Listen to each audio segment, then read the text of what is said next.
Assalamu ala nabiyil mustafa wa ala alihi wa ashabihi wa man iktafa amma ba'du. Ikhwati fillah rahimani wa rahimakumullah. Alhamdulillah, kita bersyukur kepada Allah Subhanahu wa taala. Kita masih diberikan kesehatan, waktu luang dan taufik sehingga kita bisa hadir di majlis-majlis keilmuan. Majlis yang dikatakan oleh Nabi sallallahu alaihi wasallam sebagai salah satu taman di antara taman-taman surga. Sampai-sampai Rasulullah sallallahu alaihi wasallam berpesan kepada para sahabatnya, "Idza marartum bi riyadil jannati farta'u." Kalaulah kalian melewati taman di antara taman-taman surga, maka duduklah sebentar. Qila wa ma riyadul jannati ya Rasulullah.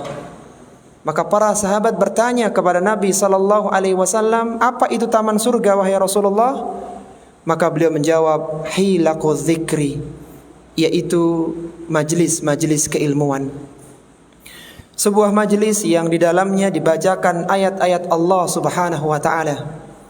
Sebuah majlis yang diajarkan sunnah-sunnah Rasulullah sallallahu alaihi wasallam yang mulia. Sebuah majlis yang orang-orang yang duduk di dalamnya akan mendapatkan rahmat, sakinah, ketenangan. Bahkan para malaikat mengembangkan sayapnya untuk mereka.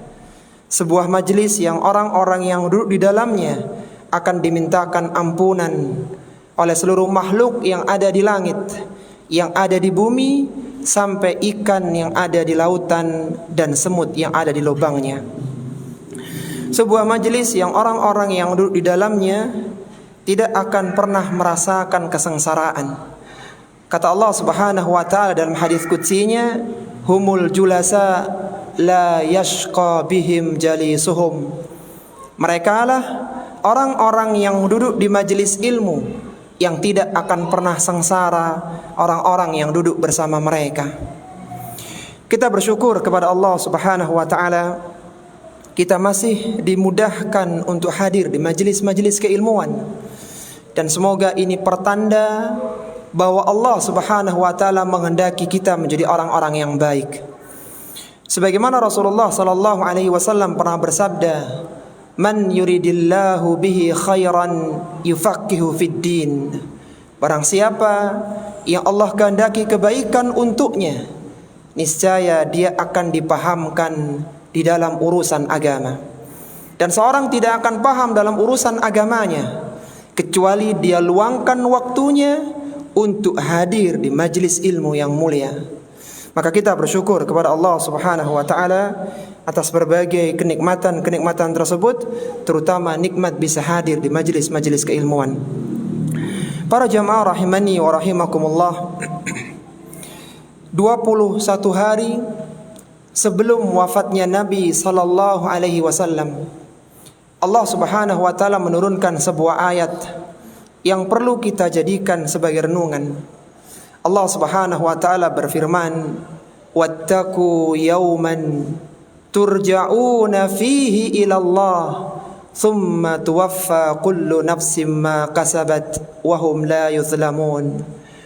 Kata Allah Subhanahu wa taala, dan takutlah kalian pada hari kalian dikembalikan kepada Allah Subhanahu wa taala, yang ketika itu akan Allah sempurnakan amalan-amalan balasan dari amalan yang telah kalian lakukan ketika di dunia. Wahum la yuzlamun, dan ketika itu mereka tidak akan dizalimi. Tabiat manusia, mereka benci dengan adanya kematian. Mereka berusaha untuk lari dari kematian itu. Sebagaimana Rasulullah sallallahu alaihi wasallam bersabda, "Ithnatani yakrahuhuma ibnu Adam." Ada dua perkara yang dibenci oleh anak Adam. Apa dua perkara itu? Yang pertama kata Nabi sallallahu alaihi wasallam, al-mautu wal mautu khairul lil mu'min minal fitnah.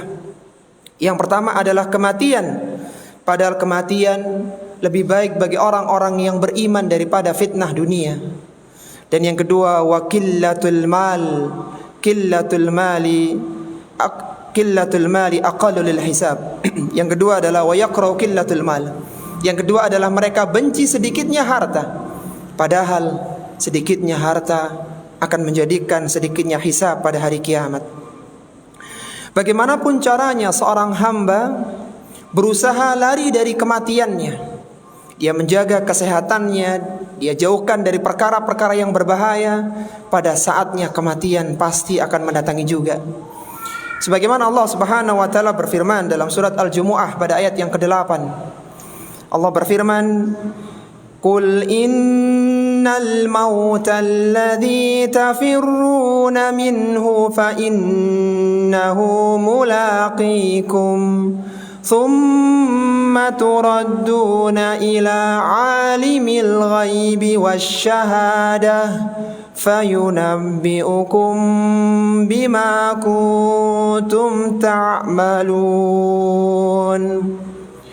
Kata Allah Subhanahu wa taala, katakanlah, sesungguhnya kematian yang kalian senantiasa lari darinya, fa innahu mulaqikum, pada saatnya kematian pasti akan mendatangi kalian. Tsumma turadduna ila alimil ghaibi wasyahadah, kalian akan dikembalikan kepada zat yang mengetahui perkara yang gaib dan yang nyata, itu Allah Subhanahu wa taala. Fayunabbi'ukum bima kuntum ta'malun, dan akan diberitahukan kepada kalian amalan yang telah kalian kerjakan selama di dunia ini. Maka pada kesempatan kali ini kita akan mencoba untuk mempelajari apa saja hal-hal yang akan ditemui ketika seorang telah meninggal dunia. Sebagaimana Rasulullah sallallahu alaihi wasallam pernah mengingatkan dalam sabdanya, beliau menyatakan dalam hadisnya, "Aktsiru dzikra hadzimil ladzat ay al-maut." Perbanyaklah pengingat penghancur segala kenikmatan, yaitu kematian. Maka setelah seorang ini meninggal dunia, dicabut ruhnya oleh malakul maut atas perintah Allah Subhanahu wa taala, maka dia akan memasuki alam barzah. Dia akan masuki alam kubur. Kalaulah dia selamat di alam kuburnya, niscaya kehidupan setelahnya akan lebih mudah. Akan tetapi barang siapa yang di kuburnya tidak selamat, niscaya kehidupan setelahnya jauh lebih berat. Dan alam kubur merupakan fase pertama dari kehidupan di akhirat. Apa kata Nabi sallallahu alaihi wasallam? Beliau mengatakan, "Innal qabra awwalu manazilil akhirah." Sesungguhnya alam kubur adalah tingkatan pertama, tempat pertama dari kehidupan akhirat. Fa in naja minhu, barang siapa yang selamat darinya, fama ba'dahu aisaru minhu, niscaya fase yang setelahnya akan lebih mudah. Wa in lam yanju fama ba'dahu asyaddu minhu, sedangkan barang siapa yang tidak selamat di kehidupan di alam kuburnya, niscaya kehidupan setelahnya akan jauh lebih sulit. Maka kita akan menyebutkan bagaimana perjalanan ruh setelah kematiannya. Setelah dicabutnya ruh dari jasad oleh malakul maut, maka ruh itu akan dibawa oleh malaikat ke langit. Kalaulah dia ruhnya orang-orang yang baik, maka ruh itu akan mengeluarkan bau yang harum. Maka dibukakan pintu-pintu langit untuknya dan diberikan kitabnya di Iliyin untuk dirinya. Akan tapi ketika dia adalah orang yang buruk, orang yang kufur kepada Allah Subhanahu wa taala, dia tidak beriman dengan ayat-ayat Allah Subhanahu wa taala, maka ruhnya tidak mau keluar dari jasadnya, sehingga malaikat harus memukul ruh ini di wajah dan di duburnya sehingga dia harus keluar dari tubuhnya. Sebagaimana Allah sebutkan dalam Al-Qur'an, "Fa kaifa idza tawaffathumul maut." Maka bagaimana orang-orang kafir ketika detik-detik kematiannya, yadribuna wujuhahum wa adbarahum, Ruh itu tidak mau keluar karena saking takutnya, dan malaikat harus memukul di bagian wajah dan dubur-dubur mereka. Disebutkan oleh para ulama tafsir bahwasanya malaikat itu memiliki cakar khusus untuk mengeluarkan ruh yang semacam ini, sehingga dipaksa ruh itu harus keluar dari jasadnya. Maka setelah ruh itu keluar, kalaulah dia ruhnya orang-orang yang beriman, akan disambut oleh penghuni langit. Bahkan dia akan dipanggil dengan panggilan yang paling indah yang dulu pernah disematkan untuk dirinya. Adapun ruhnya orang-orang kafir, maka Allah tidak akan bukakan pintu-pintu langit, dan ruhnya akan dihempaskan kembali ke bumi untuk melalui fase-fase setelahnya. Sebagaimana Allah Subhanahu wa taala berfirman menggambarkan bagaimana penderitaan orang kafir setelah kematian mereka. Allah berfirman, "Innal ladzina kazzabu biayatina wastakbaru anha." Dan orang-orang yang mendustakan ayat-ayat kami dan mereka sombong kepada ayat-ayat kami, la tufattahu lahum abwabus samai. Tidak akan dibukakan pintu-pintu langit untuk ruh-ruh mereka ini. Wala yadkhulunal jannata hatta yalijal jamalu fi sammil hiyat. Dan mereka tidak akan dimasukkan oleh Allah ke dalam surga. Sampai kapan? Sampai ada seekor unta yang berhasil masuk ke dalam lubang jarum. Artinya sesuatu yang sangat mustahil. Ruh itu akan dilemparkan kembali ke bumi setelah diangkat ke langit dan tidak dibukakan pintu langit, maka dihempaskan ke bumi sehingga seolah-olah dia jatuh dari tempat yang sangat tinggi. Allah berfirman dalam Al-Quran di surat Al-Hajj pada ayat yang ke-31, "Wa may yusyrik billahi," barang siapa yang menyekutukan Allah Subhanahu wa taala, "faka'annama kharra minas samai," maka seolah-olah dia jatuh dari langit. "Fatakhtafuhu at-tayr," lalu disambar oleh burung, "au tahwi bihi rih," atau dibawa terbang oleh angin, "fi makanin sahiq," di tempat yang sangat jauh. Jadi ketika jenazahnya diproses oleh manusia yang ada di bumi, ruh itu sedang berada di langit, sedang perjalanan ke langit. Kemudian setelah jasad itu dimakamkan, pulanglah orang-orang yang memakamkan, maka jasad ini kembali dimasukin oleh ruh tadi yang sudah dibawa ke langit atau dia dilemparkan dari langit tadi. Setelah kembali ruh kepada jasadnya di alam kuburnya, di kuburan itu, maka yang berikutnya yang terjadi adalah dhammatul qabri. Yang terjadi adalah himpitan kubur. Tanah-tanah pekuburan akan mendesak tulang-tulang rusuknya, dan himpitan kubur ini akan dialami oleh seluruh manusia, baik dia orang yang baik atau orang yang buruk, baik dia seorang mukmin atau orang kafir. Bahkan kata Nabi sallallahu alaihi wasallam tentang himpitan kubur, dhammatul qabri, Rasulullah sallallahu alaihi wasallam bersabda, "Lau aflada ahadun min dhammatil qabri," seandainya ada orang yang selamat dari himpitan kubur, la aflata hadas sabi, niscaya bayi yang kecil ini yang tidak pernah melakukan dosa ini, dia akan selamat dari himpitan kubur. Artinya bayi saja itu merasakan dhammatul qabri, himpitan kubur yang luar biasa. Salah seorang sahabat yang mulia, Sa'ad bin Mu'adz radhiyallahu ta'ala. Sa'ad bin Mu'adz adalah sahabat yang wafat di tahun 5 Hijriyah setelah perang Khandaq. Dia wafat karena panah yang menusuk dirinya. Sa'ad bin Mu'adz ini seorang pembesar di kalangan kaum Ansar. Sa'ad bin Mu'adz ketika dia meninggal dunia, maka arsy Allah Subhanahu wa taala bergoncang karenanya. Artinya seorang sahabat yang sangat luar biasa, yang memiliki kedudukan yang utama, sehingga kata Nabi sallallahu alaihi wasallam, "Ihtazza arsyur rahman li mauti Sa'ad bin Mu'adz radhiyallahu anhu." Kata Nabi sallallahu alaihi wasallam, arsy Allah Subhanahu wa taala bergoncang dengan kematiannya Sa'ad bin Mu'adz radhiyallahu taala anhu. Apa kata Nabi sallallahu alaihi wasallam tentang kematian Sa'ad tadi? Bila mengatakan inna lil qabri dhahtatan, sesungguhnya di kuburan itu ada himpitan. Lau kana ahadun najian minha, seandainya ada orang yang selamat dari himpitan kubur, naja Sa'd bin Mu'adz, maka orang yang paling layak untuk selamat dari himpitan kubur adalah Sa'ad bin Mu'adz radhiyallahu taala anhu. Sehingga orang-orang yang di alam kuburnya, maka dia akan merasakan himpitan tersebut. Kata Imam Az-Zahabi rahimahullahu taala dalam kitabnya Siyar A'lamin Nubala, ketika menjelaskan tentang himpitan kubur ini, beliau menyebutkan bahwa dhammatul qabri itu berbeda dengan adabul qabri. Jadi himpitan kubur itu bukan siksaan, tapi sebuah keniscayaan. Sebagaimana dulu muslim ketika di dunia merasakan sakit, maka seperti itulah sebuah keniscayaan seorang yang dimakamkan, yang dikuburkan akan merasakan himpitan kubur. Jadi itu bukan siksaan, tapi sebuah keniscayaan.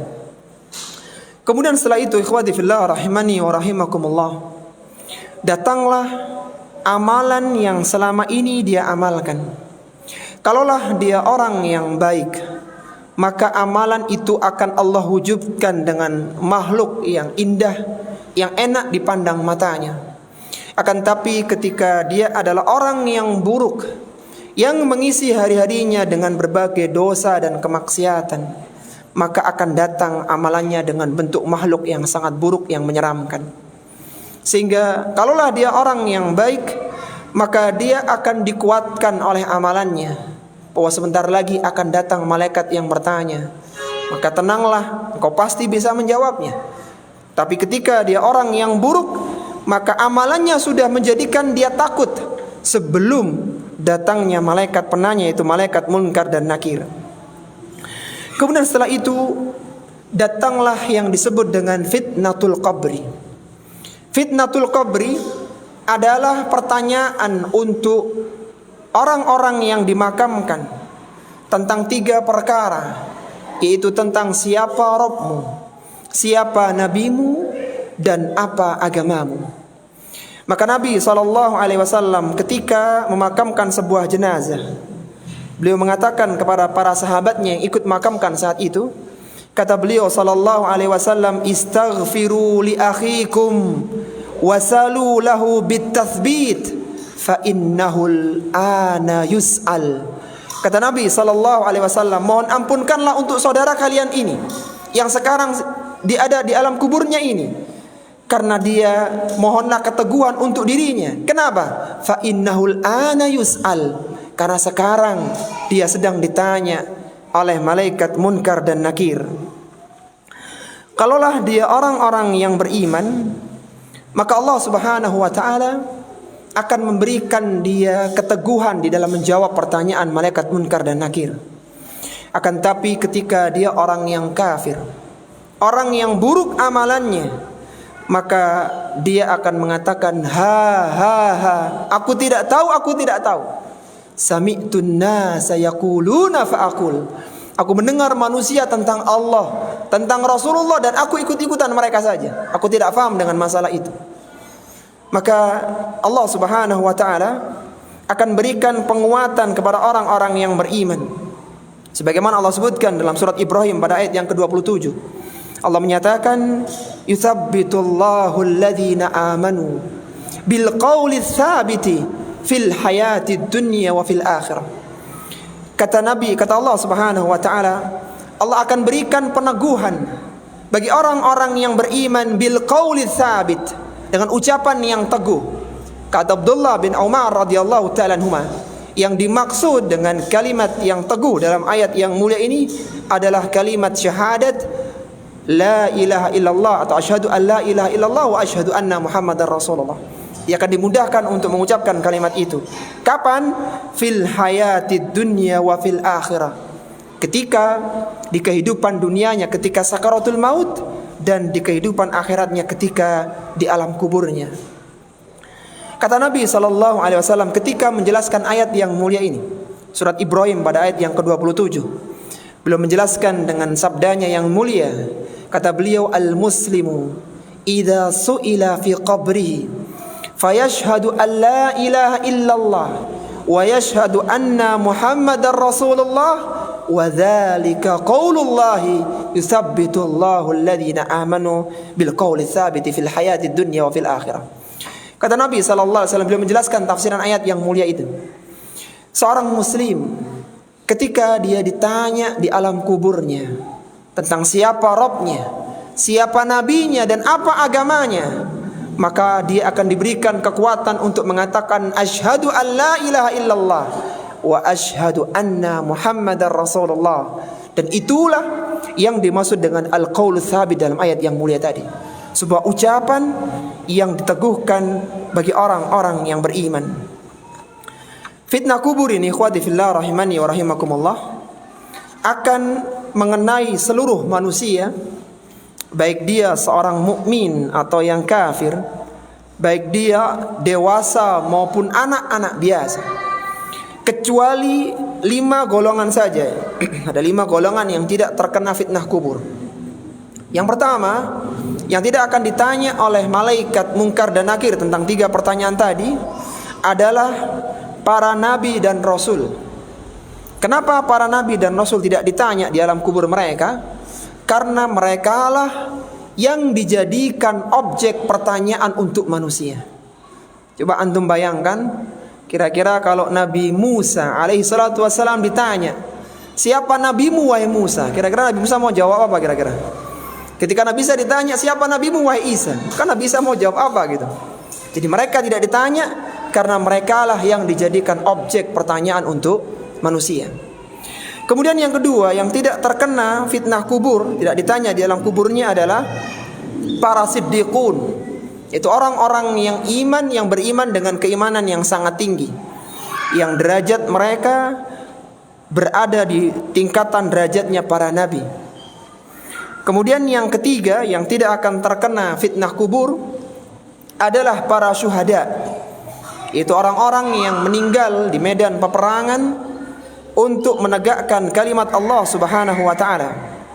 Suatu ketika ada salah seorang sahabat yang bertanya kepada Nabi sallallahu alaihi wasallam tentang masalah ini, tentang mengapa syuhada tidak ditanya di alam kuburnya.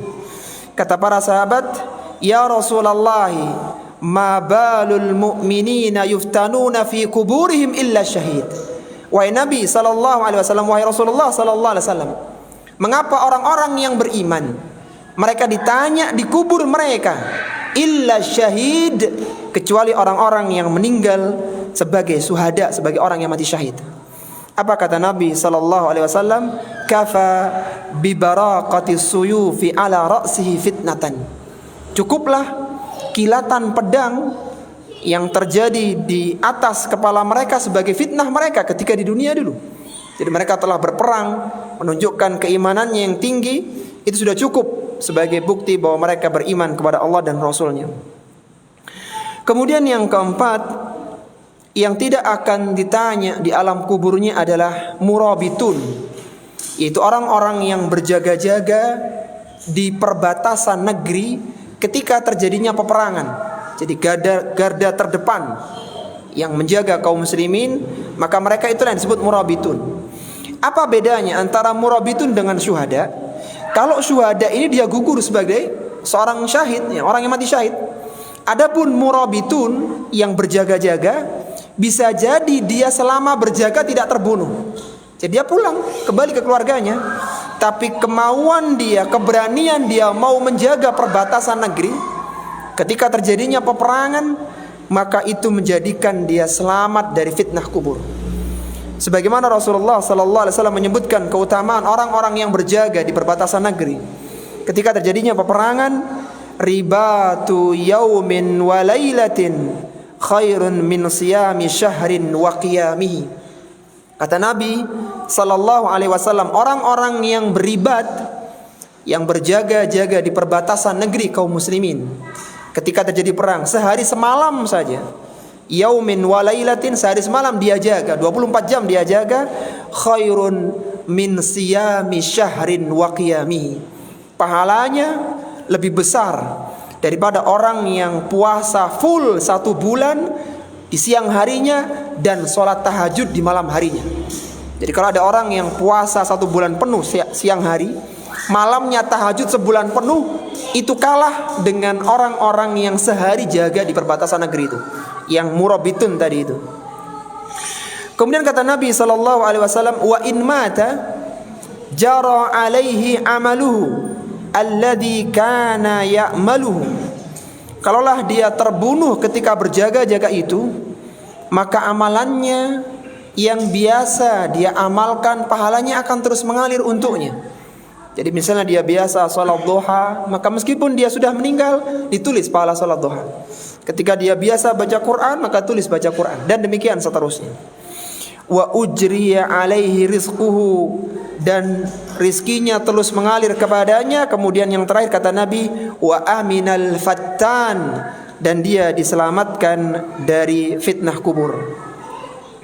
Jadi kalau kita ulang, ada 4 kelompok yang tidak terkena fitnah kubur yang sudah kita sebutkan sebelum yang kelima ya.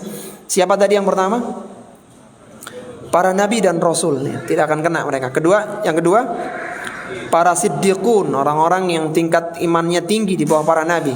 Yang ketiga, para syuhada, dan yang keempat, murabitun, orang-orang yang berjaga di perbatasan negeri. Kemudian yang kelima, yang tidak akan terkena fitnatul qabri, pertanyaan kubur, adalah anak-anak dan orang gila.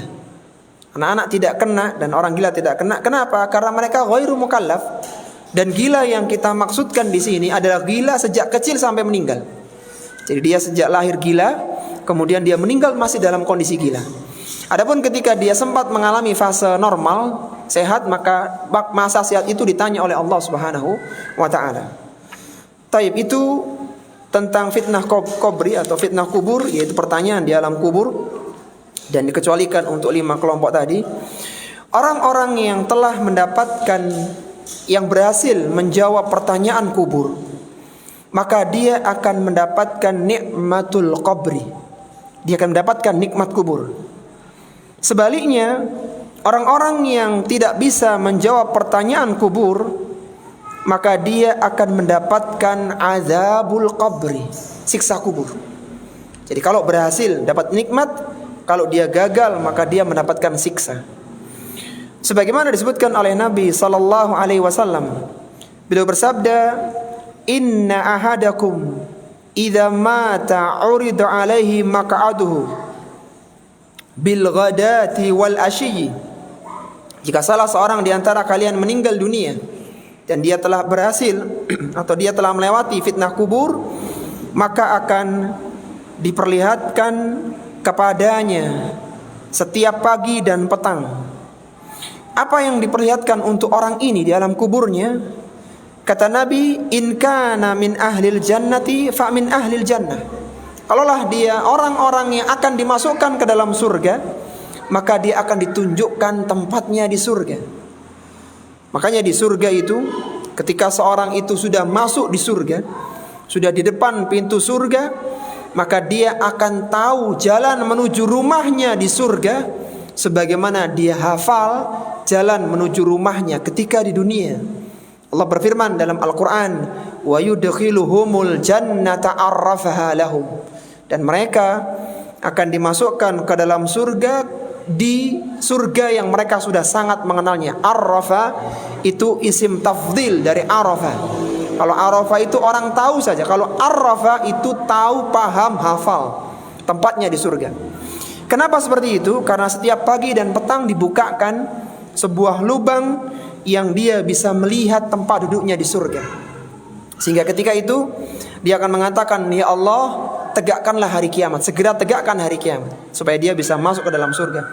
Dan dengan dibukakannya lubang itu, selain dia tahu persis bagaimana rumahnya, bagaimana istananya di surga nanti, dia juga merasakan harumnya bau surga, segarnya angin surga, dan ini bagian dari nikmat kubur.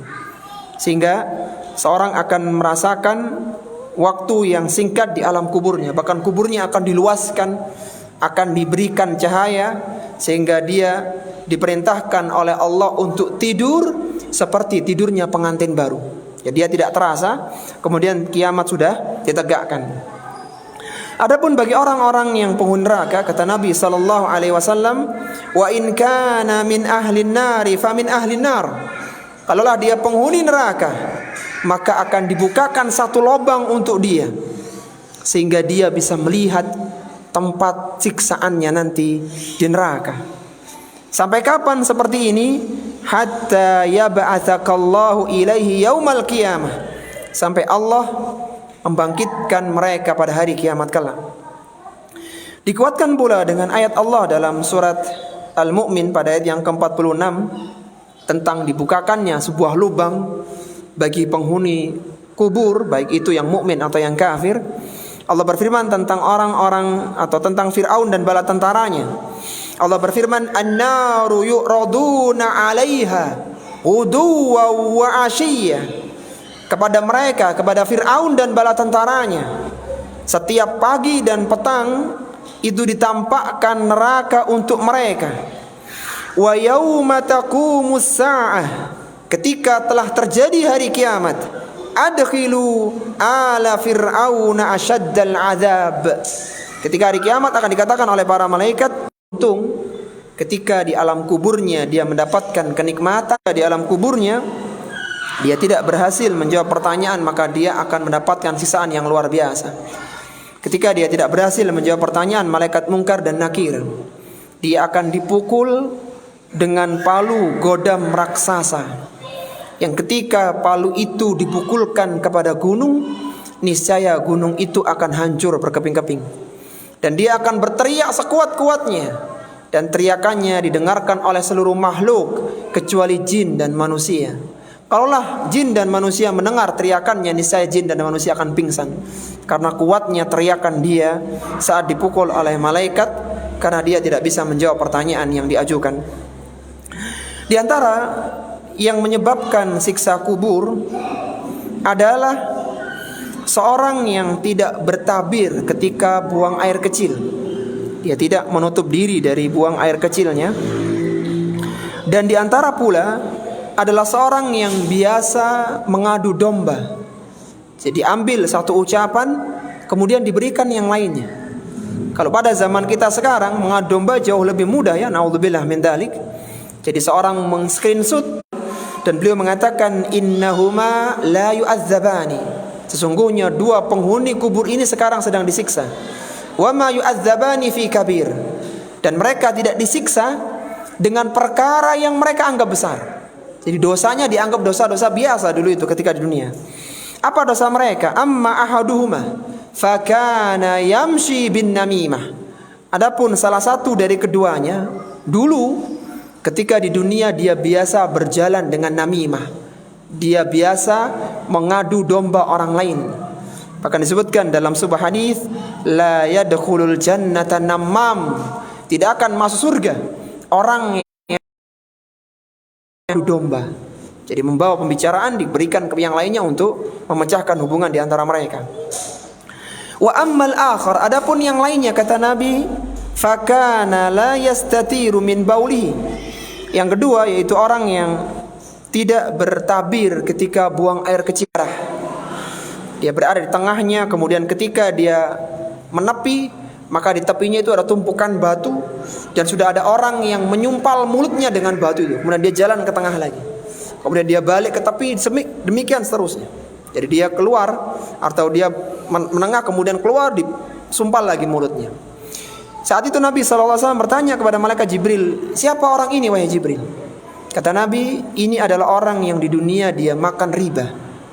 Dijelaskan oleh para ulama kita, kenapa orang yang makan riba itu di kuburnya diadab seperti ini. Ini bukan adab di neraka, tapi adab di alam kubur. Karena dulu mereka di dunia biasa menghisap penghasilan manusia. Sekarang mereka harus berenang di lautan darah. Sebuah tempat yang baunya tidak sedap ya. Dan sebagaimana dia tidak pernah puas dengan harta yang halal, maka dia disumpal dengan batu ketika di alam kuburnya, wal'iyadzubillah. Ada juga orang-orang yang disiksa, wal'iyadzubillah. Dia duduk di sebuah kursi, kemudian kepalanya dipukul dengan batu. Ketika kepalanya pecah ya, batunya menggelinding, maka orang yang memukul itu datang ngambil batu, balik lagi sudah utuh lagi kepalanya. Dipukul lagi sedemikian. Maka Rasulullah SAW bertanya, siapa orang ini wahai Jibril alaihissalatu wassalam? Kata Jibril alaihissalatu wassalam, ini adalah orang yang biasa meninggalkan salat, dihukum dengan sedemikian rupa. Ada juga orang-orang yang disiksa dengan dimasukkan ke tungku yang mereka tidak berbusana di dalamnya di alam kubur, dan langsung sampai tegaknya hari kiamat. Jadi sekarang akidah Ahlussunnati wal Jamaah meyakini belum ada yang masuk ke dalam surga dan neraka. Semua orang-orang yang telah meninggal dunia, mereka berada di alam kubur. Itu akan berhenti ketika ditegakkannya hari kiamat. Dan kiamat yang besar tidak akan terjadi kecuali pada hari Jumat. Sebagaimana Rasulullah sallallahu alaihi wasallam bersabda, "La taqumus sa'ah illa fi yaumil jum'ah." Tidak akan tegak hari kiamat kecuali pada hari Jumat. Ketika itu terjadilah dua kali tiupan, yaitu tiupan nafkhatul faza, tiupan kematian, dan yang kedua adalah nafkhatul ba'ts, tiupan kebangkitan. Dan yang meniup sangkakala waktu itu adalah malaikat Israfil alaihi salatu wassalam. Malaikat Israfil adalah salah satu malaikat pemikul arsy Allah subhanahu wa ta'ala. Dan yang memikul arsy Allah ketika hari kiamat ada 8 malaikat, yang salah satunya adalah malaikat Israfil alaihi salatu wassalam. Allah berfirman dalam Al-Quran menggambarkan tentang besarnya arsy Allah dengan 8 malaikat pemikulnya. Allah menyebutkan dalam surat Al-Haqqah, wa yahmilu arsya rabbuka fawqahum yawma idzin thamaniyah. Dan yang memikul arsy Rabbmu pada hari itu adalah thamaniyatun. Berapa thamaniyah? 8 malaikat. Yang salah satunya adalah malaikat Israfil alaihi salatu wassalam. Maka disebutkan oleh Allah subhanahu wa ta'ala, malaikat Israfil ini malaikat yang sangat besar ya, yang jarak antara cuping telinga dan pundaknya perjalanan sekitar 500 atau 700 tahun lamanya. Besar sekali malaikat Israfil alaihi salatu wassalam. Dan malaikat Israfil disebutkan dalam sebuah hadis bahwasanya sekarang itu waktu disabdakannya hadis itu, malaikat Israfil telah mengulum sangkakalanya, kemudian dia mendongak matanya ke langit atau melihat ke atas, menunggu instruksi dari Allah subhanahu wa ta'ala kapan diperintahkan untuk meniup sangkakalanya. Artinya sudah siap siaga untuk meniup sangkakalanya.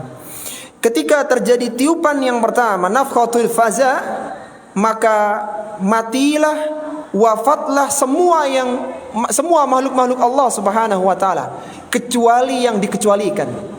Akan mati yang mati, tetapi beberapa dikekalkan atau dibiarkan tidak mati oleh Allah subhanahu wa ta'ala. Sebagaimana Allah subhanahu wa ta'ala berfirman, wa nufikha fis suri fasa'iqa man fis samawati wa man fil ardi illa man syaa Allah. Akan ditiupkan sangkakala, dan ditiupkanlah sangkakala, maka fasa'iqa man fis samawati wa man fil ardi, akan mati semua yang ada di langit dan semua yang ada di bumi, illa man syaa Allah, kecuali yang dikecualikan oleh Allah subhanahu wa ta'ala.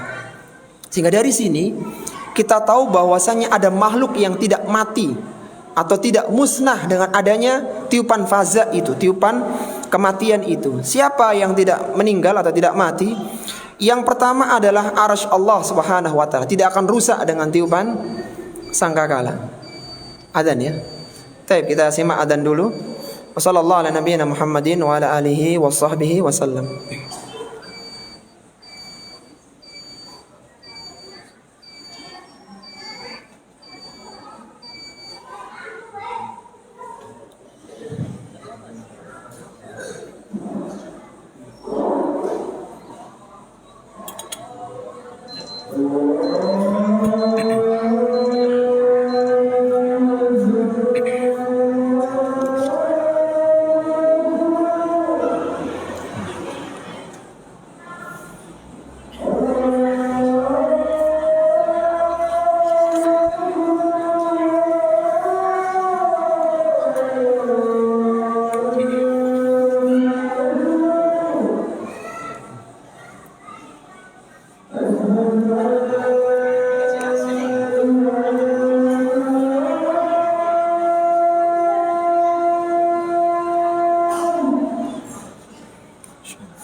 Alhamdulillahi Rabbil Alamin, wa bihi nasta'inu ala umuri dunya wad din. Assalatu wassalamu ala ashrafil anbiya'i wal mursalin, nabiyyina Muhammadin wa ala alihi wa ashabihi ajma'in, amma ba'du. Ikhwati fillah rahimani wa rahimakumullah.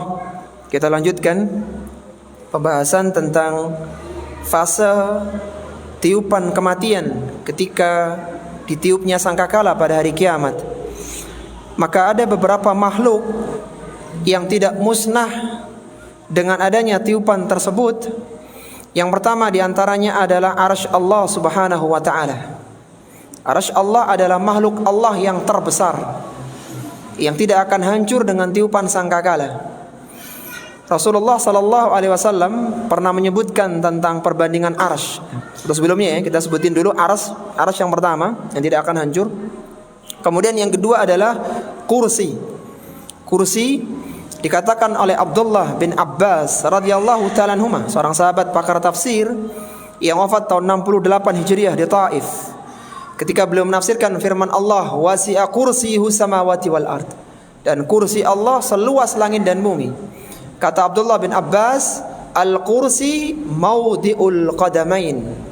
Kursi adalah tempat kedua telapak kaki Allah subhanahu wa ta'ala yang maha mulia, yang tidak sama dengan makhluknya. Arsy dan kursi ini makhluk-makhluk yang besar, dan makhluk yang terbesar adalah arsy Allah subhanahu wa ta'ala. Sampai-sampai Nabi SAW pernah menggambarkan besarnya arsy dengan perbandingan. Beliau bersabda, beliau mengatakan, langit yang 7 lapis ditambah dengan bumi yang 7 lapis dibandingkan dengan kursi, bukan dengan arsy ya, dengan kursinya, maka langit yang 7 lapis hanyalah seperti sebongkah cincin, sedangkan kursi adalah padang sahara yang sangat luas. Itu langit yang 7 lapis dibandingkan dengan kursi. Kemudian kursi dibandingkan dengan arsy, kursi seperti sebongkah cincin, sedangkan arsy itu adalah padang sahara yang sangat luas sekali. Hanya dengan perbandingan semacam inilah arsy bisa disebutkan ukurannya. Sehingga kata Abdullah bin Abbas, wal arsyu la yaqdiru qadrahu illallah, dan arsy tidak ada yang tahu ukuran pastinya kecuali hanya Allah subhanahu wa ta'ala. Jadi kursi dan arsy itu dua makhluk yang tidak hancur dengan tiupan sangkakala. Kemudian yang ketiga adalah surga, dan yang keempat adalah neraka. Surga dan neraka ini makhluk Allah subhanahu wa ta'ala. Surga juga makhluk yang besar, neraka juga makhluk yang besar. Nanti akan kita sebutkan bahwasanya neraka ini makhluk yang sangat besar dengan 70.000 tali kekangnya. Yang satu tali kekang ditarik oleh 70.000 malaikat. Saking gedenya, saking besarnya neraka itu. Kemudian yang kelima adalah ruh. Ruh tidak akan hancur. Kematian hanyalah memisahkan antara ruh dengan badan. Adapun ruhnya sendiri tidak mati. Karena kalau ruh itu mati ketika disiksa, maka ruhnya mati.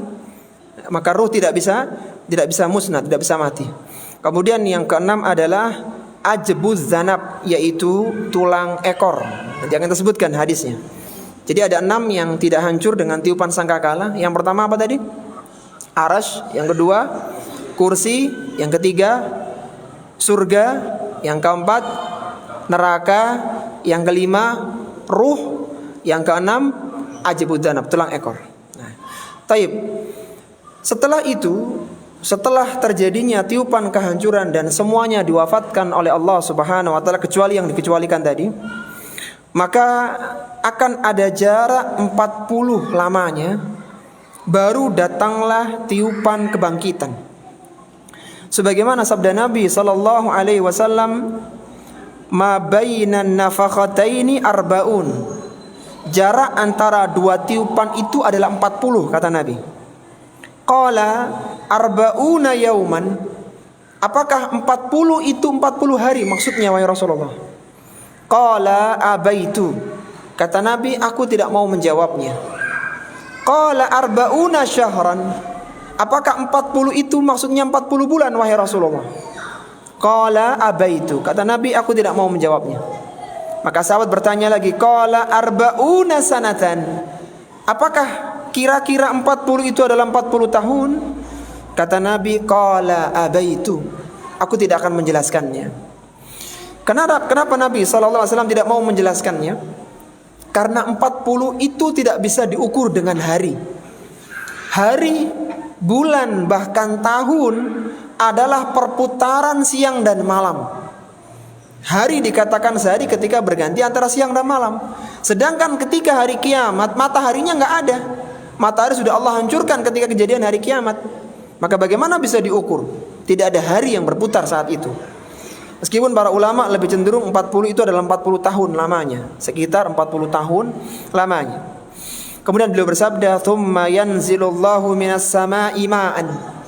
Kemudian Allah turunkan hujan dari langit.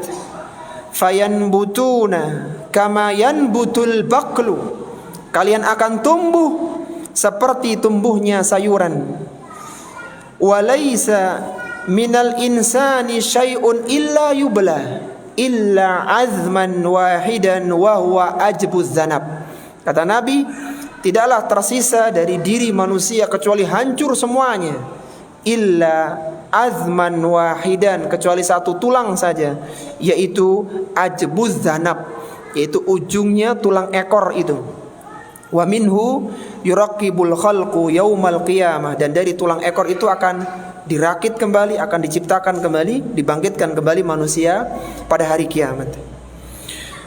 Ketika manusia dibangkitkan, maka saat itu mereka bangkit dalam kondisi tidak berpakaian, tidak beralas kaki, dan belum dihitan. Sebagaimana Rasulullah sallallahu alaihi wasallam bersabda, "Innakum mahsyuruna hufatan uratan ghurlan." Kalian akan dibangkitkan dalam kondisi tidak beralas kaki, dalam kondisi tidak berpakaian dan belum dihitan. Wa awwalu man yuksa yaumal qiyamati Ibrahim. Dan yang pertama kali akan mendapatkan pakaian adalah Nabi Ibrahim alaihi salatu wassalam. Maka setelah itu manusia akan berjalan menuju mahsyar. Mahsyar adalah sebuah tempat yang sangat luas, yang tidak ada bangunan tinggi menjulang dan tidak ada bagian yang dalam menjurang. Semuanya rata. Kemudian di sana akan ada hisab untuk manusia, dan hisab insyaallah akan kita bahas esok pagi insyaallah. Kita akan bahas bagaimana hisab yang Allah lakukan untuk semua manusia. Kemudian setelah itu, ikhwati fillah rahimani wa rahimakumullah, setelah terjadinya hisab, dan itu panjang ceritanya, akan dibagikan kitab catatan amalan. Ada orang-orang yang mendapatkan kitab catatan amalannya dengan tangan kanannya, dan itu pertanda bahwasanya dia akan dimasukkan ke dalam surga. Dan ada orang-orang yang menerima kitabnya dengan tangan kirinya, dengan kondisi dibengkok ke belakang. Jadi dia menerima dengan bengkok di belakang, dan itu pertanda bahwa dia akan dimasukkan ke dalam neraka. Sebagaimana Allah Subhanahu wa taala berfirman dalam surat Al-Haqqah, Allah menyatakan, fa amma man utiya kitabahu bi yaminih fayaqulu ha umqra'u kitabiyah.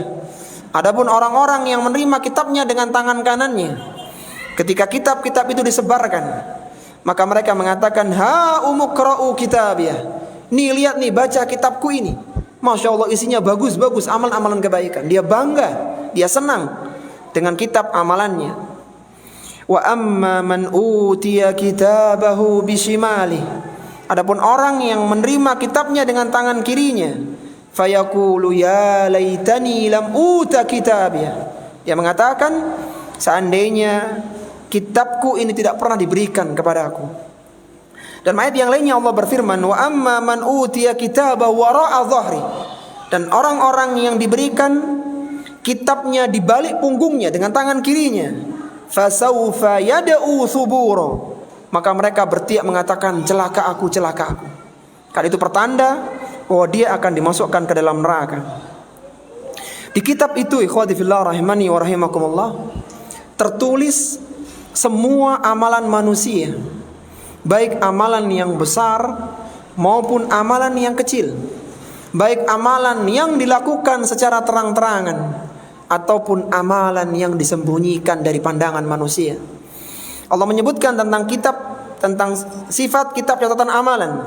Allah menyatakan, wa wudi'al kitabu fataral mujrimina mushfikina mimma fihi wa yaquluna ya wailatana ma li hadzal kitab la yughadiru saghiratan wala kabiratan illa ahsaha. Kata Allah Subhanahu wa taala dalam surat Al-Kahfi, dan diletakkanlah kitab-kitab itu, lalu engkau akan melihat orang-orang yang berdosa, maka mereka tertulis dosa-dosa di dalamnya, dan mereka mengatakan ya wailatana, sungguh celakalah aku ini, mali hadzal kitab, ini kitab apa kira-kira, la yughadiru saghiratan wala kabiratan illa asaha, yang dia tidak meninggalkan perkara yang besar dan perkara yang kecil kecuali semua tercatat dalam kitab itu. Dijelaskan oleh para ulama kita, kenapa Allah Subhanahu wa taala mencatat amalan manusia dan catatan itu diberikan kepada mereka. Ini menunjukkan keadilan Allah Subhanahu wa taala, bahwa seandainya ada seorang hamba yang dia dimasukkan ke dalam neraka, maka itu karena memang dosanya jauh lebih banyak daripada kebaikannya, sebagaimana ada dalam kitab itu. Dan sebaliknya, seandainya ada seorang hamba yang dimasukkan ke dalam surga, maka amalan yang tertulis dalam kitab itu tidak ada apa-apanya dibandingkan dengan balasan surga yang telah Allah sediakan untuknya. Allah berfirman dalam Al-Quran, Iqra kitabak kafa binafsikal yawma alaika hasiba. Bacalah kitabmu itu, cukup dirimu yang akan menghisap dirimu sendiri. Kira-kira pantas gak masuk ke dalam surga dengan catatan seperti ini? Apa kata Allah Subhanahu wa ta'ala dalam Al-Quran, yang ucapan ini menjadikan seorang wanita tua yang bertemu dengan Abdullah bin Mubarak, menjadikan dia tidak pernah berani berkata-kata kecuali mengucapkan Al-Quran yang mulia. Abdullah bin Mubarak sepulangnya dari ibadah haji di Baitullah, maka dia bertemu dengan seorang nenek tua. Dan nenek ini ketika ditanya, jawabannya selalu Al-Quran. Jadi dia hafal Quran. Ketika ditanya, wahai nenek, siapa nama anakmu? Maka dia mengatakan, ya Yahya khudil kitaba biquwwah, dalam surat Maryam. Wahai Yahya, ambillah kitab itu dengan kuat. Artinya dia ingin mengatakan nama anakku itu Yahya. Dan ketika ditanya lagi, dia jawab lagi dengan ayat Al-Quran. Maka ketika anaknya itu datang, anak-anaknya datang menjemput ibu ini, Abdullah bin Mubarak bertanya, berapa lama ibumu sudah melakukan hal seperti ini? Ketika ditanya, dia tidak berani mengatakan kecuali Al-Quran. Maka kata anak-anaknya, sudah sejak 40 tahun yang lalu. Ibuku kalau berbicara selalu Al-Quran. Maka sebelum Abdullah bin Mubarak meninggalkan wanita tadi, dia bertanya kepada nenek tadi, wahai ibu, apa yang menyebabkanmu tidak berani mengatakan kecuali Al-Quran? Maka dia dengan spontan mengatakan satu firman Allah dalam surat Qaf, ma yalfidhu min qawlin illa ladaihi raqibun atid. Tidaklah terlafaz satu ucapan pun kecuali dicatat oleh malaikat raqib atau atid. Malaikat pencatat amalan, ya. Raqib atid bukan nama malaikat, kecuali dicatat oleh malaikat yang mengawasi lagi mencatat. Jadi Raqib Atid bukan nama malaikat. Tapi ala kulli hal, yang jelas bahwa di antara yang menjadikan seorang itu berhati-hati, karena dia meyakini sesuatu yang keluar dari lisannya itu akan ditulis, apakah itu tulisan kebaikan ataukah tulisan keburukan. Apa kata Wuhaib bin Warad? Beliau mengatakan, man adda kalamuhu min amalihi qalla kalamu. Man adda kalamahu min amalihi qalla kalamu. Barang siapa yang meyakini ucapannya bagian dari amalannya akan ditulis dosa atau pahala, niscaya dia akan sedikit berbicara. Kalaulah kita kiaskan dengan zaman kita sekarang, zaman media sosial yang orang akan menulis sekehendak dia, maka ingat tulisan itu pun akan dihisab oleh Allah Subhanahu wa taala. Apakah tulisan kebaikan ataukah tulisan keburukan? Kemudian setelah itu ikhwati fillah rahimani wa rahimakumullah, setelah pembagian catatan amalan, Allah Subhanahu wa taala akan mendatangkan mizan pada hari kiamat. Mizan adalah sebuah timbangan yang memiliki 2 daun timbangan, dan mizan itu ada tuasnya, ada lisannya. Ada 2 daun timbangan. Dan mizan ini pada hari kiamat jumlahnya hanya 1, sedangkan yang ditimbang seluruh manusia kecuali yang masuk surga tanpa hisab nantinya. Dan yang naik di atas timbangan 3 hal nanti. Allah Subhanahu wa taala berfirman tentang mizan ini, wal waznu yauma idzinil haq, dan didatangkan timbangan kebenaran pada hari kiamat. Faman thaqulat mawazinuhu, barang siapa yang berat timbangannya, timbangan kebaikannya, faulaika humul muflihun, maka sungguh dia adalah orang-orang yang beruntung. Wa man khaffat mawazinuhu, barang siapa yang ringan timbangan kebaikannya, faulaika alladziina khasiru anfusahum, itulah orang-orang yang merugikan diri mereka sendiri. Bima kanu biayatina yazlimun, mereka merugikan dikarenakan mereka mengingkari ayat-ayat kami. Jadi mizan itu jumlahnya yang 1 meskipun khilaf ya. Pendapat yang dikuatkan oleh Syekh Muhammad Ibn Shalih Al-Utsaimin, mizannya cuma 1, besar sekali, dan yang naik tiga hal. Karena mizannya cuma 1, timbangannya cuma 1, maka terjadi penumpukan, terjadi antrian yang sangat panjang, yang sangat lama sekali. Dan yang naik di atas timbangan itu 3. Yang pertama adalah amalan manusia.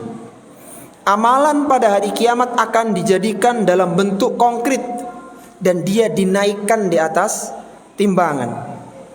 Sebagaimana Rasulullah sallallahu alaihi wasallam bersabda, asqalu syai'un fil mizani al-khuluqul hasan. Sesuatu yang lebih berat di timbangan adalah akhlak yang mulia. Akhlak yang mulia kelihatan enggak dalam kasat mata kalau di dunia ini? Kelihatan apa tidak? Tidak kelihatan, tapi nanti dia akan naik di timbangan. Bahkan kata Nabi, asqalu syai'un, sesuatu yang besar, sesuatu yang berat. Bahkan disebutkan dalam hadis, walhamdulillahi tamla'ul mizan, dan ucapan alhamdulillah itu akan memenuhi timbangan kebaikan. Artinya amalan itu akan naik di atas timbangan. Kemudian yang kedua, yang akan naik di atas timbangan adalah amil, adalah orang yang beramal. Jadi manusianya akan dinaikkan di atas timbangannya. Sebagaimana Rasulullah sallallahu alaihi wasallam bersabda, innahu la ya'tir rajulul azimus saminu yaumal qiyamah, sesungguhnya akan didatangkan orang yang azim samin, yang besar dan gemuk pada hari kiamat. Kata Nabi, la yazinu indallahi janaha ba'udah, akan tetapi bobotnya orang ini tidak sampai mengalahkan beratnya sayap nyamuk. Ini dalil bahwa orang itu akan naik di atas mizan, di atas timbangan tadi. Kemudian yang ketiga, yang akan dinaikkan di atas timbangan adalah kitab catatan amal. Jadi tadi kan di sebagian kitabnya itu, dan kitabnya itu enggak cuma 1, ada banyak. Ada orang yang punya 99 kitab, macam-macam, tergantung berapa lama dia di dunia, berapa banyak amalannya. Disebutkan dalam hadisul bitaqah, hadis dari Abdullah bin Amru bin Al-As, seorang yang memiliki 99 kitab catatan amalan. Yang 1 kitab itu besarnya muddul basar, sejauh pandangan matanya. Jadi besar kitabnya itu. Dan semuanya berisi keburukan. Keburukan dosa, maksiat. Maka ketika dinaikkan sijillat itu, kitab-kitab itu di satu daun timbangan, Allah mendatangkan bagi dia bitaqah, kartu, yang kartu itu tertulis la ilaha illallah.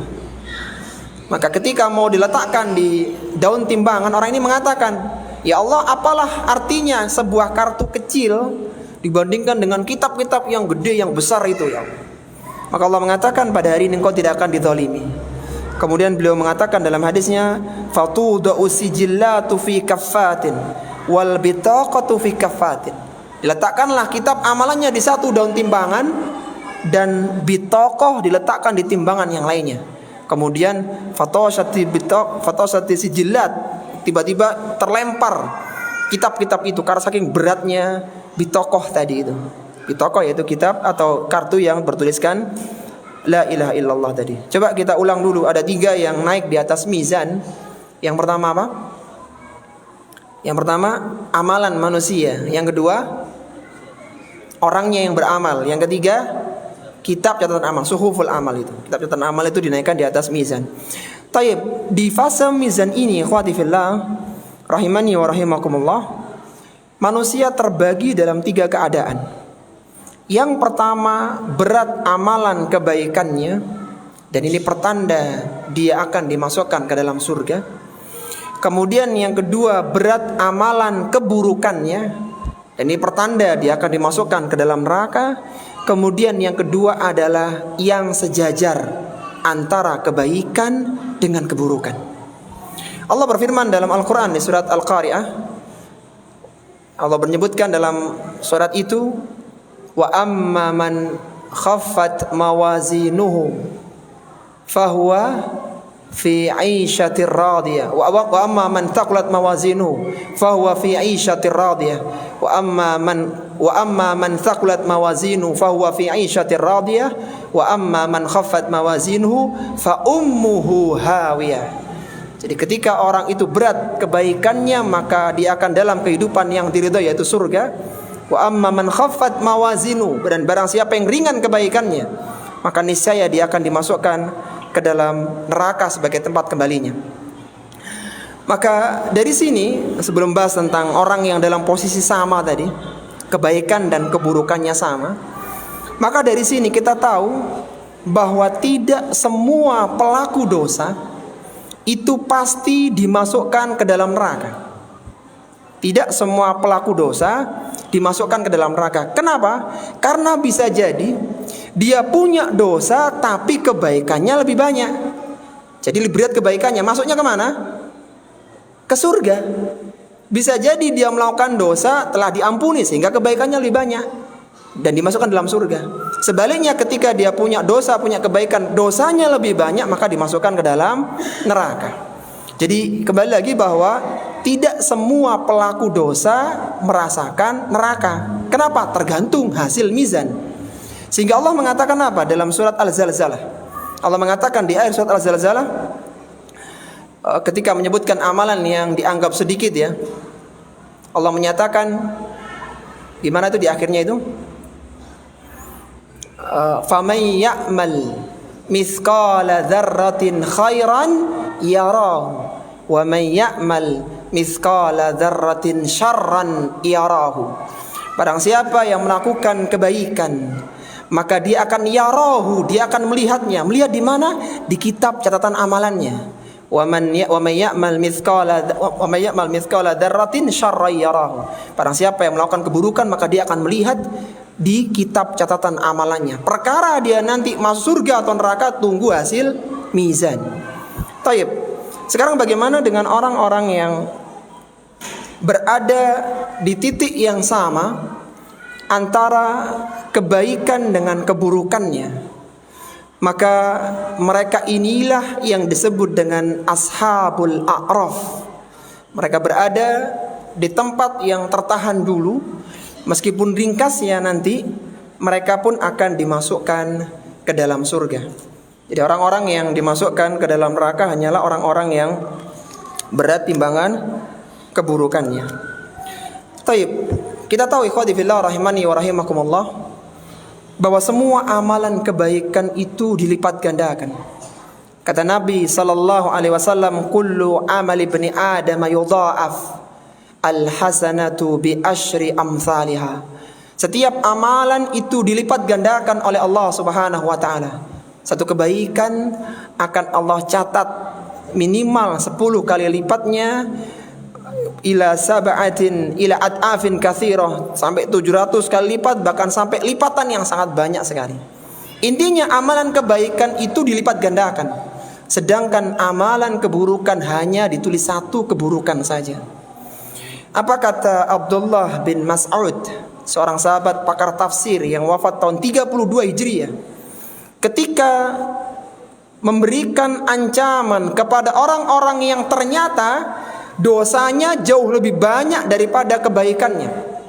Setelah beliau menjelaskan tentang kebaikan dilipat gandakan, sedangkan keburukan itu tidak dilipat gandakan, 1 ditulis 1, sedangkan kebaikan ditulis 10. Sampai-sampai Rasulullah mengatakan, la aqulu alif lam mim harfun walakin alifu harfun walamu harfun wa mimu harfun. Aku tidak mengatakan alif lam mim 1 huruf, tapi alif 1 huruf, lam 1 huruf, dan mim 1 huruf. Dan setiap kebaikan dilipat gandakan menjadi 10 kali lipatnya. Maka kata Abdullah bin Mas'ud radhiyallahu ta'ala, beliau mengatakan, wailun liman ghalaba wahdanuhu asyaratihi. Sungguh celaka kalau ada orang yang ternyata dosa yang hanya dihitung 1 bisa mengalahkan kebaikan yang dihitung 10. Antum paham gak dengan pernyataan ini? Kebaikan kan dihitung 10, dosa dihitung 1. Kalau ada orang itu ternyata berat dosanya, berarti apa dia ini? Ima dia banyak maksiatnya, atau ima dia sedikit amalan kebaikannya. Harusnya secara logika menang kebaikan, karena kebaikan dilipat gandakan, sedangkan dosa dihitung 1. Maka beliau mengatakan, wailun liman ghalaba wahdanuhu asyaratihi. Sungguh celaka orang yang kebaikan yang dihitung, dosa yang dihitung 1 ternyata bisa mengalahkan kebaikan yang dihitung 10. Taib, sebelum terakhir ya, sebelum kita buka sesi diskusi kalau ada yang bertanya. Setelah itu manusia akan berjalan menuju haud, menuju telaga Nabi sallallahu alaihi wasallam, dan setiap nabi itu punya telaga. Adapun telaga yang paling luas, yang paling indah, yang paling banyak pengunjungnya adalah telaganya Rasulullah sallallahu alaihi wasallam. Kenapa harus ada telaga ketika itu? Karena waktu itu waktu yang sangat haus sekali. Matahari dekatkan ya 1 mil, tidak ada minum. Sehingga ketika telaga itu ada, maka mereka akan mendatanginya. Dan di telaga itu ada gayung-gayungnya, ada ya tempat untuk ngambil airnya, yang jumlahnya sebanyak bintang-bintang di langit dan seindah bintang-bintang di langit. Jadi kalau orang itu nyari gayung itu nggak rebutan gitu loh, karena udah ada kelihatan kelap-kelip gayungnya. Dan telaga Rasulullah itu bujur sangkar, sejauh perjalanan 1 bulan panjang dan lebarnya. Airnya lebih putih dari susu, baunya lebih harum dari minyak kasturi, dan rasanya lebih manis dari madu. Sebagaimana kata Nabi sallallahu alaihi wasallam, haudi masiratu syahrin. Telagaku sejauh perjalanan 1 bulan. Ma'uhu abyadu minal laban. Airnya lebih putih dari susu. Warihuhu adyabu minal miski. Baunya lebih harum daripada minyak kasturi. Wa kizanuhu kanujumis sama. Dan gayung-gayungnya sebanyak dan seindah bintang-bintang yang ada di langit. Man syariba minha fala yatma'u abadan. Barang siapa yang meminumnya, niscaya dia tidak akan kehausan selama-lamanya. Dan telaga Nabi sallallahu alaihi wasallam ini adalah telaga yang paling banyak pengunjungnya. Kata Nabi sallallahu alaihi wasallam, wal inna likulli nabiyyin haudan. Sesungguhnya setiap nabi itu punya telaga. Wa innahum yatabahuna ayyuhum aktsaru waridatan. Dan para nabi akan berbangga-bangga siapa di antara mereka yang paling banyak pengunjung telaganya? Wa inni arju an akuna aktsaruhum waridatan. Dan aku berharap telagaku menjadi telaga yang paling banyak pengunjungnya. Dikatakan paling banyak karena umat Rasulullah Muhammad sallallahu alaihi wasallam ini umat yang paling besar. Bahkan umat Nabi Muhammad sallallahu alaihi wasallam ini yang mengisi setengah dari penghuni surga. Allahumma inna nas'alukal jannah wa na'udzubika minan nar. Telaga Rasulullah sallallahu alaihi wasallam ini ketika didatangi, maka manusia akan berdesak-desakan seperti onta yang 4 hari tidak minum, kemudian dibuka pada hari kelima dari kandangnya. Jadi onta ini adalah binatang yang unik ya. Sampai-sampai Allah sebutkan dalam surat Al-Ghasyiyah, afala yanzuruna ilal ibli kaifa khuliqat.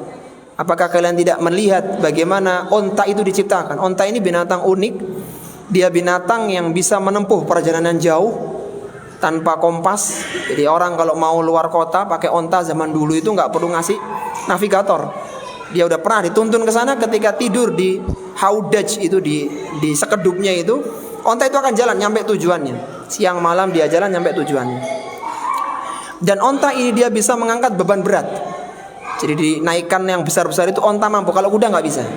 Meskipun onta jalannya lambat ya. Nah, salah satu kelebihan onta ya terkait dengan hadis ini, onta itu kalau minum itu 1 kolam bisa habis. Dia kan punya punuk-punuk itu. Jadi punuk itu fungsinya kayak tandon air. Jadi 1 kolam itu bisa habis. Setelah itu dia bisa bertahan tanpa minum. Itu onta. Nah, kata Nabi SAW, la tasdahimanna hadhil umma 'alal haudi. Sungguh umat ini akan berdesak-desakan di haudku, di telagaku. Istimhama ibli waradat li khamsin. Sebagaimana berdesak-desakannya onta di hari yang kelima, setelah 4 hari onta itu ditahan, gak boleh minum. Jadi 4 hari gak boleh minum, kemudian dibuka hari yang kelima, maka rebutan minum di kolam itu, di air itu. Maka seperti itulah gambaran orang-orang yang mendatangi telaga Nabi sallallahu alaihi wasallam. Yang terakhir adalah adanya ujian pada hari kiamat kelak. Itu ketika itu orang-orang manusia akan diperintahkan untuk mengikuti sesembahan-sesembahan mereka. Maka para penyembah batu, penyembah pohon dan yang lainnya, termasuk penyembah matahari, semuanya mengikuti sembahan-sembahan mereka masuk ke dalam neraka. Sehingga tersisalah yang ada di mahsyar hanya 2 golongan manusia saja. Yang pertama adalah orang yang beriman dengan orang munafik.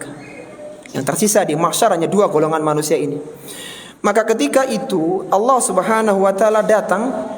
Yang pertama dalam wujud yang mereka tidak mengenalinya, dan mereka tidak mau bersujud, tidak bersujud waktu itu. Kemudian Allah menyingkapkan betisnya yang mulia, yang tidak sama dengan makhluknya. Kemudian saat itulah mereka bersujud, dan orang-orang munafik tidak bisa bersujud ketika itu. Allah berfirman dalam surat Al-Qalam, yauma yukshafu an saqin wa yud'auna ila sujudi fala yastati'un khasyiatan absaruhum tarhaquhum dhillah wa qad kanu yud'auna ila sujudi wa hum salimun. Kata Allah Subhanahu wa taala, pada hari di mana betis Allah Subhanahu wa taala yang mulia disingkapkan, betis yang sesuai dengan kemuliaan dan keagungan Allah, yang tidak sama dengan makhluknya. Wa yud'auna ila sujudi fala yastati'un. Dan mereka diperintahkan untuk sujud ketika itu, dan mereka tidak bisa bersujud. Khasyiatan absaruhum tarhaquhum dhillah. Mereka, pandangan mereka tertunduk ke bawah diliputi dengan kehinaan. Wa qad kanu yud'auna ila sujudi wa hum salimun. Karena dulu mereka ketika di dunia diperintahkan untuk bersujud, dan mereka tidak mau bersujud meskipun dalam keadaan sehat. Kata Nabi SAW menjelaskan ayat yang mulia ini. Beliau bersabda, yakshifu rabbuna an saqihi. Ketika Rob kami menyingkapkan betisnya yang mulia, fayasjudu lahu kullu mu'minin wa mu'minatin. Maka bersujudlah orang-orang yang beriman laki-laki maupun wanita. Wa yabqa kullu man kana yasjudu fid dunya riya'an wa sum'atan. Dan yang tersisa, yang tidak bisa bersujud ketika itu adalah orang-orang yang dulu ketika di dunia sujudnya karena riya dan sum'ah. Fayadhhabu liyasjuda fayaudu dhahruhu tabqan wahidan. Ketika mereka akan bersujud, maka punggungnya menjadi kaku sehingga mereka tidak bisa bersujud. Dikatakan oleh Sa'id bin Jubair, seorang tabi'in di Kufah, tentang ayat yang mulia ini, surah 42 dan ke-43. Kata beliau, kenapa mereka tidak bisa sujud ketika hari kiamat, ketika di mahsyar? Kanu yasma'una hayya 'alas salah fala yujibun. Mereka dulu ketika di dunia dengar suara adzan hayya 'alas salah, fakan ma nazalat hadhil ayah illa fil ladina yatakhallafuna 'anil jama'at. Tidaklah turun ayat yang mulia ini, mereka tidak bisa bersujud ketika di mahsyar nantinya, kecuali berkenaan dengan orang-orang yang biasa meninggalkan sholat berjamaah. Jadi marilah kita bersemangat untuk melakukan sholat berjamaah, karena itu akan memudahkan kita sujud di mahsyar, dan itu sebagai pertanda bahwa kita adalah orang-orang yang beriman. Ini ikhwati fillah yang bisa kita bahas pada kesempatan kali ini. Sebelum kita akhiri, kalau ada yang mau didiskusikan, dipersilahkan. Baik, ini yang langsung Pak ya? Iya, baik silakan. Yang tanya secara langsung terlebih dahulu.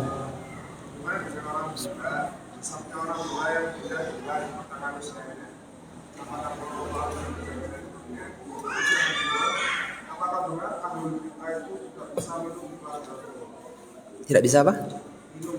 Oh, minum gak ya? Taib, di haud ya. Taib, luar biasa. Baik, pertanyaan pertama tentang apakah orang gila yang pernah normal gitu ya, itu tidak terkena fitnah kubur ya. Ya, sebagaimana penjelasan oleh para ulama ya, gila yang tidak terkena fitnah kubur itu yang gila dari lahir sampai dia meninggal. Dan orang gila seperti ini, atau orang bahasanya itu orang yang safih ya, orang yang akalnya tidak sempurna begitu, maka mereka akan mendapatkan ujian nanti. Intinya mereka tidak terkena fitnah kubur, yang gila dari kecil sampai meninggal tidak terkena fitnah kubur, tapi mereka akan diuji. Dan sebenarnya tidak hanya mereka ya, ada beberapa yang juga diuji, diantaranya orang yang pikun ya, orang yang pikun ketika datang syariat Islam, orang yang meninggal di masa fatrah, kemudian orang yang dungu ya.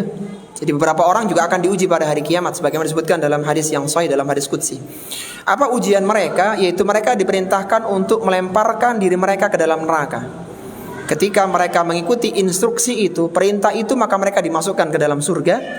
Adapun ketika mereka tidak melakukannya, maka mereka benar-benar dimasukkan ke dalam neraka. Itu ujiannya. Adapun orang-orang yang yang meninggal atau yang sempat mengalami normal, maka masa normalnya itu akan dihisap oleh Allah Subhanahu wa taala. Artinya dia akan mendapatkan pertanyaan di alam kuburnya. Yang menjadi perselisihan di kalangan para ulama-ulama akidah atau perbedaan pendapat di kalangan mereka adalah bagaimana dengan anak-anak orang kafir yang meninggal sebelum balik. Kalau orang tuanya jelas ya statusnya dengan kekufurannya jelas. Adapun anaknya bagaimana? Maka mereka sebagian mengatakan bahwa mereka ini tempatnya di neraka, mengikuti orang tuanya. Ikuti orang tuanya. Kemudian yang kedua mengatakan mereka akan dimasukkan ke dalam surga karena mereka tidak punya dosa. Kemudian yang ketiga, ada sebuah hadis yang dihasankan atau bahkan disahihkan oleh Syekh Albani, bahwasanya auladul musyrikina, bahwasanya anak-anak orang musyrik akan menjadi pelayan-pelayan surga. Jadi intinya mereka dimasukkan ke dalam surga, apakah itu sebagai pelayan ataukah menjadi penghuni surga secara umum. Jadi intinya dihisab ya. Kemudian terkait dengan tadi ada beberapa yang tidak bisa minum haud ya. Ada 3 sebenarnya yang tidak bisa minum di haud. Yang pertama adalah orang-orang yang kufur, yang kafir. Kemudian yang kedua orang-orang yang nifak, yang terkena penyakit nifak, tapi nifaknya itu nifak i'tiqad, nifak secara keyakinan. Dan yang ketiga adalah orang-orang yang terjerumus dalam perkara-perkara yang baru, yang mukaffirah, yang mengeluarkan pelakunya dari Islam. Karena amalan baru itu dibagi dua, ada yang mufassiqah, ada yang mukaffirah. Yang mufassiqah itu pelakunya masih muslim tapi dia dosa, adapun yang mukaffirah itu bisa mengeluarkan pelakunya dari Islam. Nah, yang tidak bisa minum yang mukaffirah, yang keluar dari Islam tadi. Wallahu taala alam. Baik, ada lagi yang lainnya? Baik, silakan.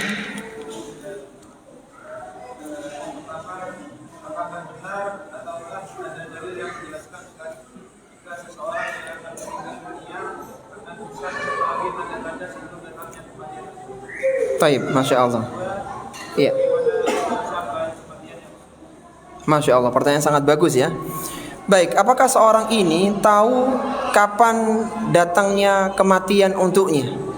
Iya, sependek yang kami ketahui bahwa tidak ada yang tahu ajal kematiannya kecuali hanya beberapa dari kalangan Nabi dan Rasul saja.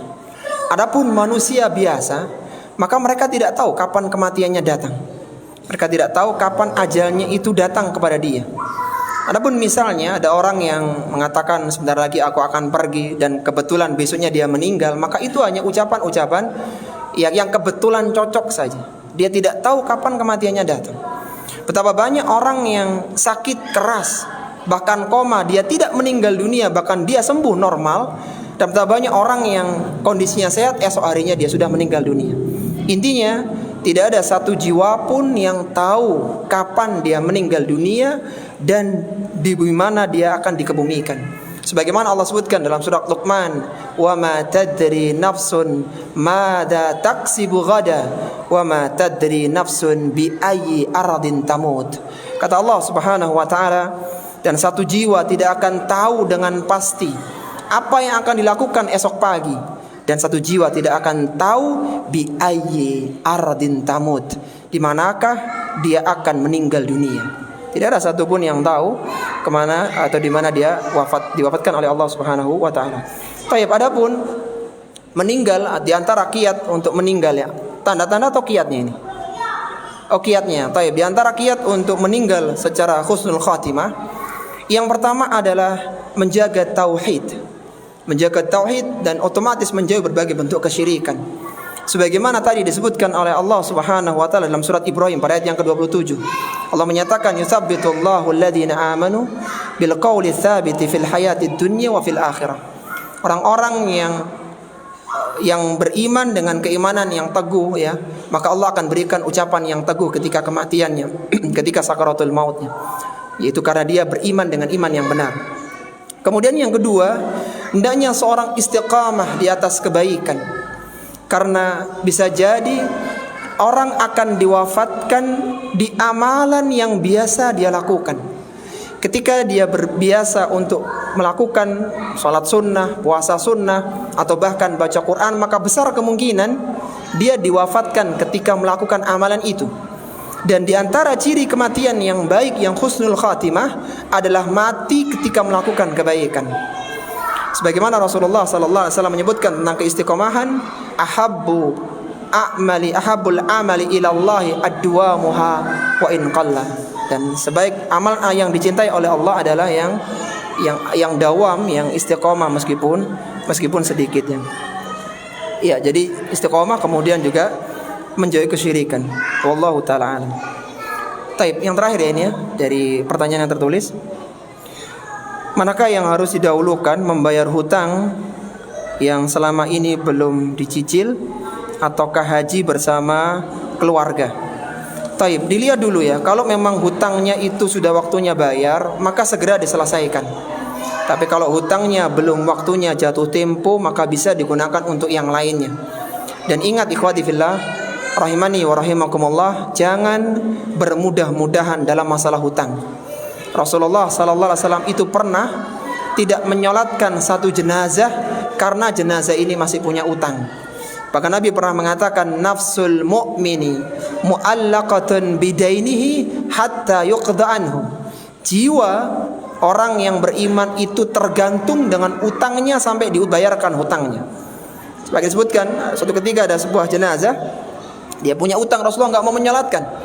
Kemudian Abu Talha berjanji atau siap untuk membayar hutang-hutangnya. Maka disalatkan oleh Nabi SAW.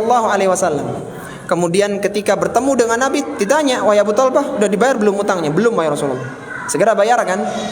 Ketika sudah dibayar, Rasulullah mengatakan, sekarang kulitnya baru dingin. Jadi selama belum dibayar itu dia merasakan bagaimana siksaan ketika dia masih punya hutang. Bahkan di antara yang harus dikeluarkan dari hartanya jenazah ketika dia meninggal adalah dibayarkan hutangnya. Dan hutang terbagi dua.